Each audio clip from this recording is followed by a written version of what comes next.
महाराष्ट्र विद्यार्थी मित्रांनो, मराठी माहिती केंद्र या युट्यूब चॅनलवर तुम्हा सगळ्यांचे स्वागत आहे. विद्यार्थी मित्रांनो, आज दिनांक 11 डिसेंबर 2025 या दिवशी उर्वरित जे काही प्रयोगशाळा तंत्रज्ञ, त्याच्यानंतर समाजसेवा अधीक्षक आणि औषध निर्माता या पदांचे रिझल्ट लागायचे बाकी होते, त्या विद्यार्थ्यांचे रिझल्ट लागलेले आपल्याला पाहायला मिळत आहेत. विद्यार्थी मित्रांनो, नुकतंच हे अपडेट आलेलं आहे.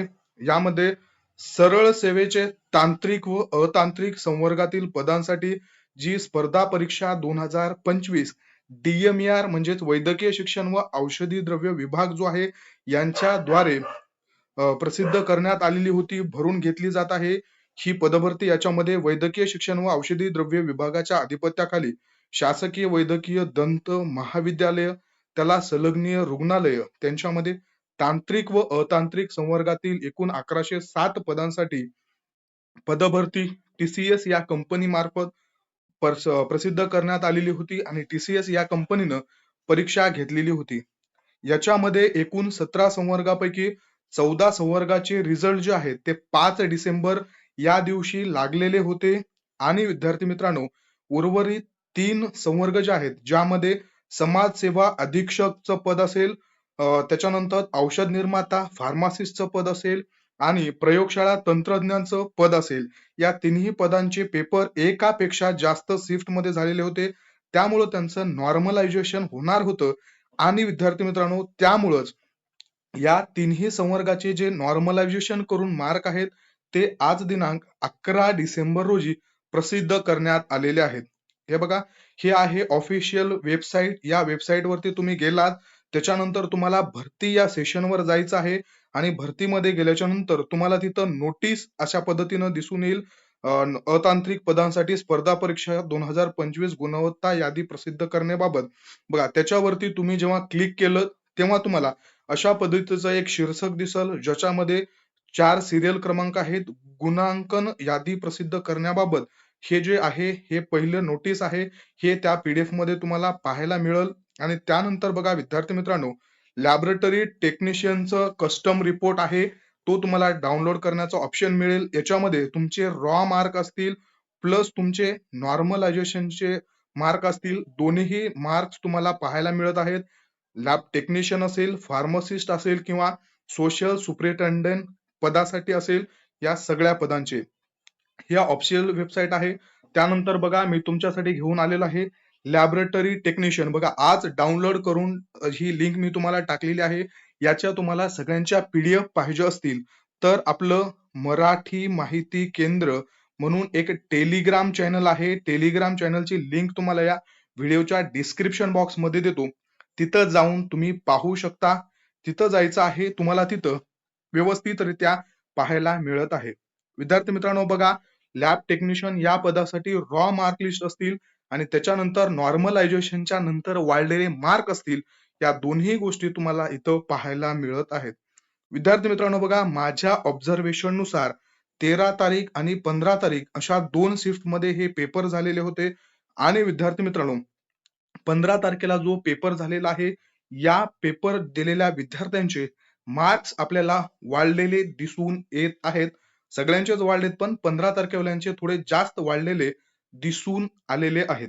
बघा, पहिल्यांदा रॉ स्कोर 84. आता हे जे आहेत हे तुम्ही नावाकडे लक्ष देऊ नका. 64 स्कोर होता, त्या विद्यार्थ्याचा 68 झालेला आहे, म्हणजे इथं +4 मार्क्स झालेले आहेत. 96 वाल्याचे 99 म्हणजे +3 झालेले आहेत. अशा पद्धतीनं मार्क्स जे आहेत ते आपल्याला इथं वाढलेले दिसून आलेले आहेत. विद्यार्थी मित्रांनो, त्यानंतर बघा, लॅब टेक्निशियन या पदासाठी अशा पद्धतीनं मार्क्स वाढलेले आहेत. त्यानंतर सोशल सुपरिटेंडंटचं जे पद आहे, सोशल सुपरिटेंडंट मेडिकलचं, त्या पदाचे सुद्धा तुम्हाला इथं रॉ मार्कशीट आणि नॉर्मलायझेशनच्या नंतरचे मार्क्स जे आहेत ते पाहायला मिळत आहेत. यामध्ये सुद्धा बघा विद्यार्थी मित्रांनो, आता हा एक विद्यार्थी आहे आपला, 106 मार्क होते, त्याचे मार्क 103 झालेले आहेत, म्हणजे -3 मार्क इथं झालेले आहेत. म्हणजे आफ्टर नॉर्मलायझेशन तुमचे मार्क वाढले पण आहेत आणि कमी सुद्धा झालेले आहेत. बघा, यामध्ये सगळ्यांचे 100चे 97, 108चे 105, 106चे 103, 120चे 119 अशा पद्धतीनं बघा, लॅब सुपरिटेंडेंटचं जे काही पद आहे या पदासाठी हे सुरुवातीचे जे काही मार्क्स आहेत इथपर्यंत सिरियल क्रमांक 15 पर्यंत यांचे विद्यार्थ्यांचे मार्क्स आपल्याला मायनस झालेले पाहायला मिळत आहेत. आणि त्यानंतर बघा विद्यार्थी मित्रांनो, हा एक विद्यार्थी आहे ज्यांचे 136 स्कोर होता, त्यांचा 136.61 झालेला आहे. म्हणजे 0.61 याचा स्कोर जो आहे तो आपल्याला वाढलेला पाहायला मिळत आहे. विद्यार्थी मित्रांनो, आफ्टर नॉर्मलायझेशन काही विद्यार्थ्यांचे मार्क्स कमी झालेले आहेत, तर काही विद्यार्थ्यांचे मार्क्स आपल्याला वाढलेले सुद्धा पाहायला मिळून येत आहेत. यामध्ये सुद्धा बघा 152 मार्कचे 154 झालेले आहेत, म्हणजे साधारणतः +2 आहेत. आणि 98चे 94 झालेले आहेत, म्हणजे -4 आहेत. प्लस मायनस दोन्ही पद्धतीनं जो इफेक्ट आहे हा इफेक्ट आपल्या झालेला पाहायला मिळून येत आहे. त्यानंतर बघा विद्यार्थी मित्रांनो, फार्मसिस्ट औषध निर्माता या पदासाठी जवळपास 1905 पानांची पीडीएफ आलेली आहे. 1905 पानांची पीडीएफ आहे विद्यार्थी मित्रांनो. खूप जास्त विद्यार्थ्यांनी हे पेपर जे आहे ते अटेंड केलेले होते. आणि त्याचमुळे बघा विद्यार्थ्याचा एका स्कोर आहे 80, त्याचा झालेला 98, म्हणजे विद्यार्थी मित्रांनो 18 मार्क इन्क्रीज झालेले आपल्याला पाहायला मिळून येत आहेत. खूप जास्त मार्क आहेत, 18 मार्क्स आपल्याला इथं वाढलेले दिसून येत आहेत. त्यानंतर 72चे सुद्धा 90, म्हणजे इथं सुद्धा 18 प्लस झालेले आहेत. 70चे 88 इथं सुद्धा +18 आहेत. 120चे 138 म्हणजे +18 मार्क्स आपल्याला इथं वाढलेले दिसून येत आहेत. विद्यार्थी मित्रांनो बघा, खूप जास्त मार्क्स जे आहेत ते वाढलेले दिसून येत आहेत. त्यानंतर बघा काही विद्यार्थ्यांचे मार्क्स जे आहेत ते कमी सुद्धा झालेले आपल्याला पाहायला मिळू शकतात. विद्यार्थी मित्रांनो बघा, 128 मार्क असलेल्या विद्यार्थ्याचे जवळपास 146 मार्क झालेले आहेत. त्यानंतर बघा 66चे 84 अशा पद्धतीनं फार्मासिस्ट या पदासाठी आपल्याला स्कोर जो आहे तो वाढलेला पाहायला मिळत आहे. विद्यार्थी मित्रांनो, शिफ्ट वाईज आहे या गुणांकन जी काही लिस्ट आहे, या लिस्ट मधून तुम्हाला एक गोष्ट कळालेली आहे की शिफ्ट ज्या आहेत त्या वेगवेगळ्या शिफ्ट मध्ये आपले पेपर झालेले होते. काही शिफ्ट ज्या आहेत त्या शिफ्टचे मार्क्स आपल्याला कमी झालेले पाहायला मिळून येत आहेत, तर काही शिफ्टचे मार्क जे आहेत ते आपल्याला वाढलेले सुद्धा दिसून येत आहेत. खूप जास्त जो डिफरन्स आहे तो आपल्याला फार्मासिस्ट पदाचा दिसून येत आहेत. सुरुवातीलाच आपल्याला 18 मार्क इन्क्रीज झालेले पाहायला मिळालेले आहेत. त्यानंतर लॅब टेक्निशियन या पदासाठी 1 ते 2 मार्कांचा डिफरन्स जो आहे तो रॉ मार्क आणि नॉर्मलायझेशन मार्क मध्ये आपल्याला दिसून आलेला आहे. तर लॅब सुपरिटेंडंटचं जे पद आहे त्याच्यामध्ये आपल्याला मायनस प्लस दोन्ही पद्धतीचे मार्क जे आहेत ते झालेले पाहायला मिळून येत आहेत. विद्यार्थी मित्रांनो, तुमच्यासाठी खूप आनंदाची बातमी आहे.